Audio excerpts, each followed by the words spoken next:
Hello everyone, my name is Vianda Mutiarani Erson. I'm from Statistic Study Program Universitas Airlangga with student ID 08-1911-833065.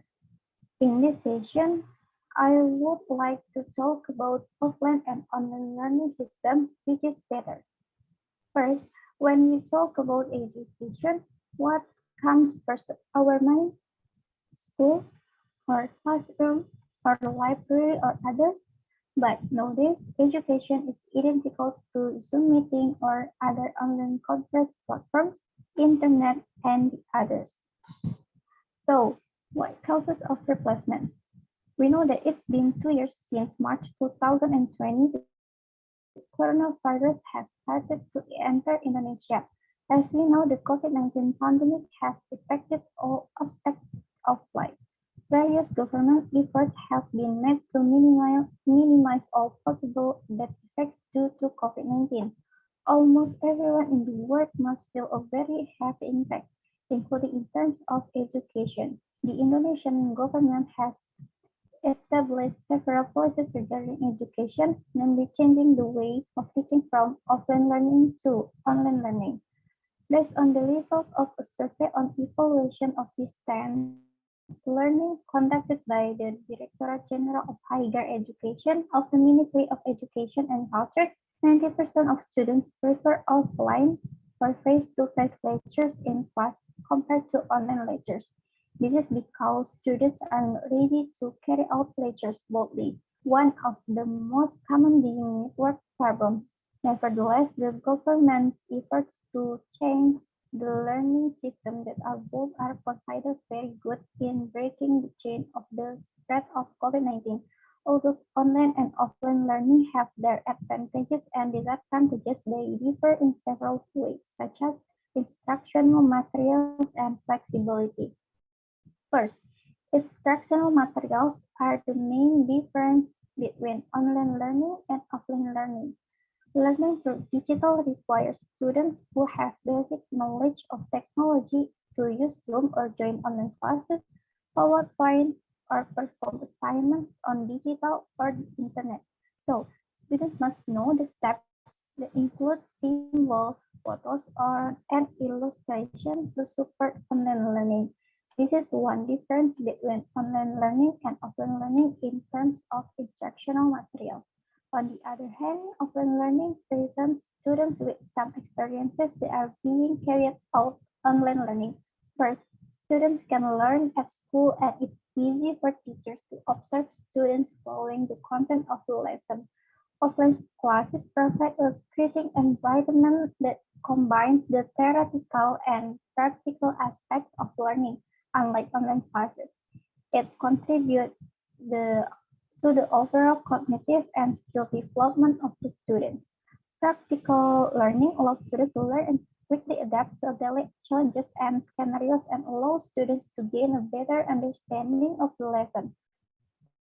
Furthermore, students can visit the laboratory and use the facilities on campus. However, offline classes require students to travel to the location of their educational institution. Teaching takes place in a fixed location, which usually consists of a lecture hall or physical classroom. Certain students may need to travel long distances to reach their respective educational institution, and this can lead to many causes, one of which is transportation costs. We know that every student has a different learning system and a different learning style.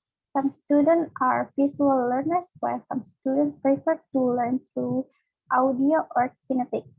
Similarly, some students thrive in class, and other students are solo learners who are distracted by large groups. Online learning systems, with their wide range of options and resources, can be personalized in many ways. This is the best way to create a perfect learning environment according to each student needs. The benefit of online learning is that students and teachers can be more flexible in their learning. They can learn online courses even if they are at work, home, or anywhere as long as computers, or exits are intentional. They can control the time that can be arranged to participate in class. In contrast to offline learning is not as flexible as online learning, and yearly students are more difficult to learn. This is due to rigid schedules in colleges and universities. So, online learning is more flexible than offline learning. Other benefits of online learning include new technical skills, better time management, improved virtual communication, and collaboration. Online learning applies not only to study, but also extracurricular learning for students as well. In recent months, the demand for online learning has increased significantly and will continue to do so in the future. Plus, offline and online learning have positive and negative characteristics and impacts of each on each, both in terms of the learning system as well as the ability of students to capture knowledge. However, one of the main goals of implementing distance learning today is to suppress or even break the chain of transmission COVID-19. Online learning can be carried out effectively and efficiently. Of course, it requires full support from the government and educational institutions as well as a competent teacher in dealing with situations where all students can gain knowledge properly and evenly. Okay, that's all for me. I hope this will be useful and insightful for you all guys. Thank you and bye-bye.